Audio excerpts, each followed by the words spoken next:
Ini menurut pendapat saya berdasarkan apa yang disampaikan Bang Rismon di video ya. Selamat sore Bang Rismon, selamat sore Bang David. Selamat sore. Selamat sore. Ya, saya langsung ke Bang Rismon kalau begitu. Bang, Anda sudah mendapatkan pemberitahuan soal pelimpahan berkas atau belum? Baru dari berita gitu ya, dari Dirkrimum Polda Metro Jaya katanya menyerahkan berkas tersebut ke kejaksaan. Ya kita tunggu saja ya.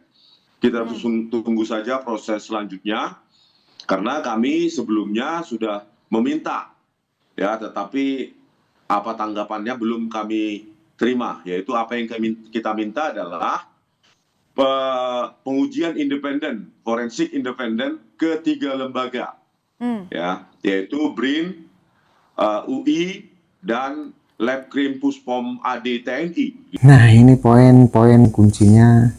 Bang Rismon berani nantang uji forensik di BRIN, UI, sampai TNI. Kalau pihak sana yakin, ya kenapa harus takut dites independen?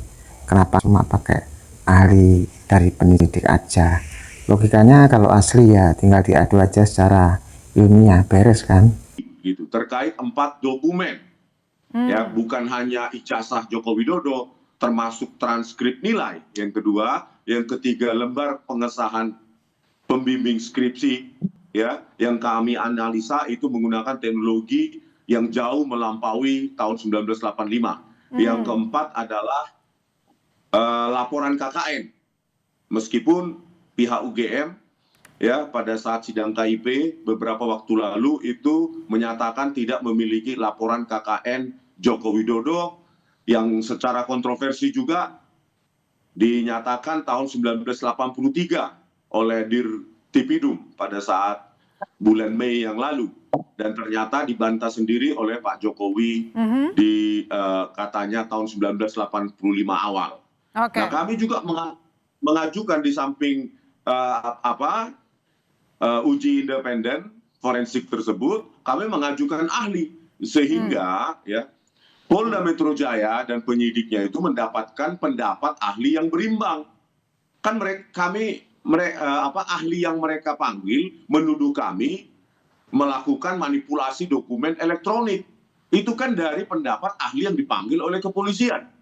Kami kan punya hak untuk mengajukan ahli dari kami yang menyatakan bahwa kami melakukannya, dan itu murni untuk menganalisa dengan metodologi, ya, yang memang dikenal sangat ilmiah dalam bidang digital image processing, begitu.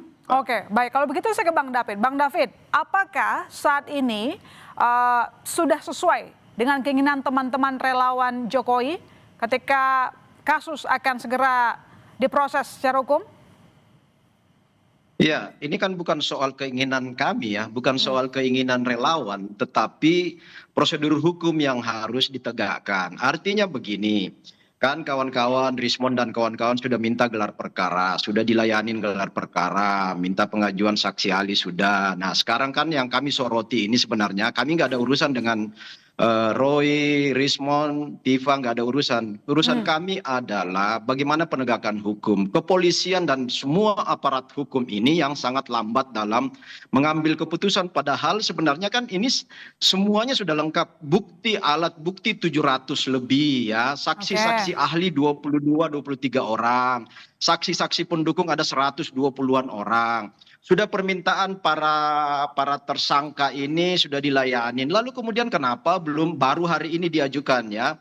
Kemudian kita berharap P21-nya itu cepat. Karena apa? Salah satu bukti bahwa molor-molornya kasus ini memberikan dampak baru lagi adalah ya makin bertingkah lah si Roy Suryo mengadukan lagi kawan-kawan kami. Ini kan menimbulkan kekisruhan baru, menimbulkan polarisasi baru. Lucu Bang David bilang ini bikin polarisasi, kisruh. Padahal Bang Rismon dan kawan-kawan minta transparansi dokumen publik. Sejak kapan mencari kebenaran lewat jalur ilmiah dibilang bikin kisruh?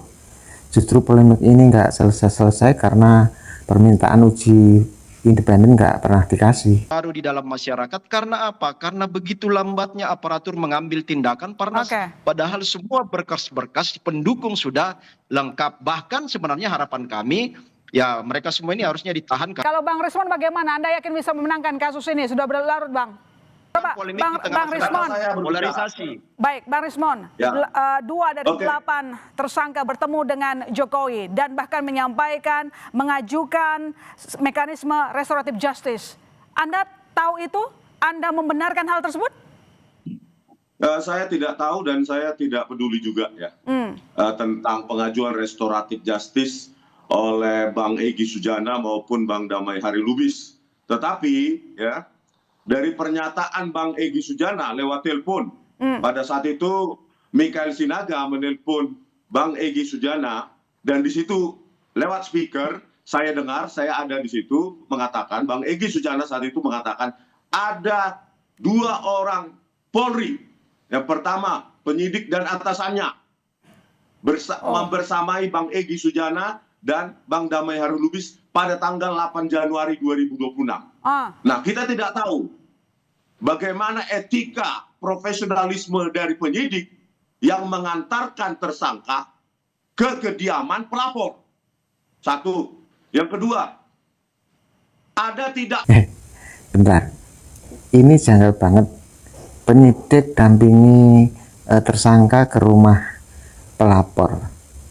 Sejak kapan prosedur restorasi justice dilakukan di rumah pribadi?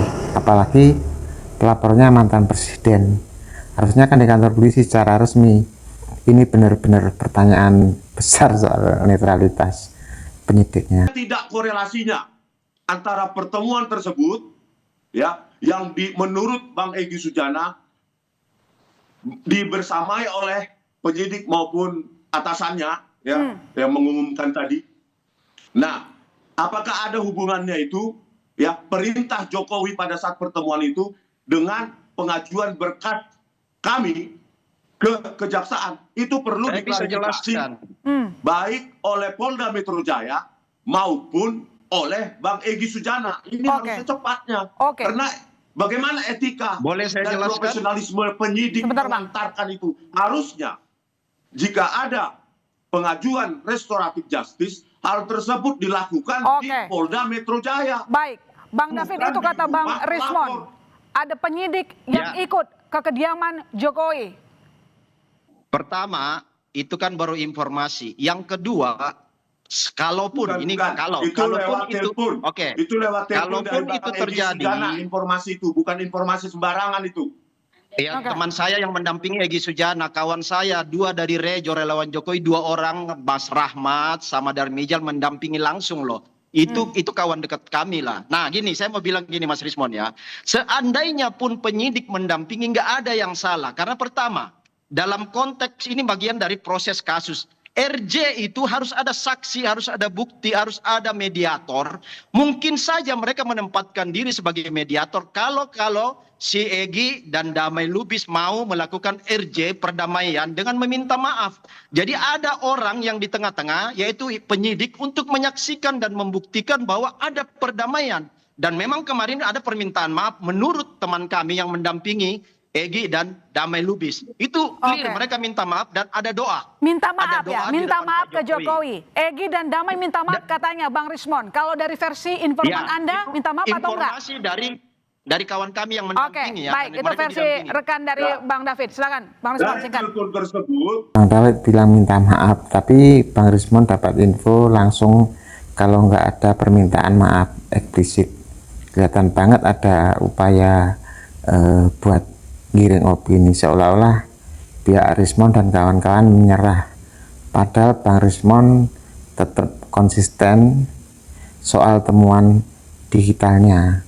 Jangan sampai isu RJ ini dipakai buat nutupin inti masalahnya. Ya, dari telepon tersebut Bang Egy Sujana membantah, menyangkal ada permintaan maaf secara eksplisit kepada Joko Widodo. Itu menurutnya. Ya, ada yang menyaksikan melihat ada permintaan. Yang silakan Bang Rismon. Melihat ada permintaan. Bisa nggak saya bicara dulu? Silakan Bang Rismon.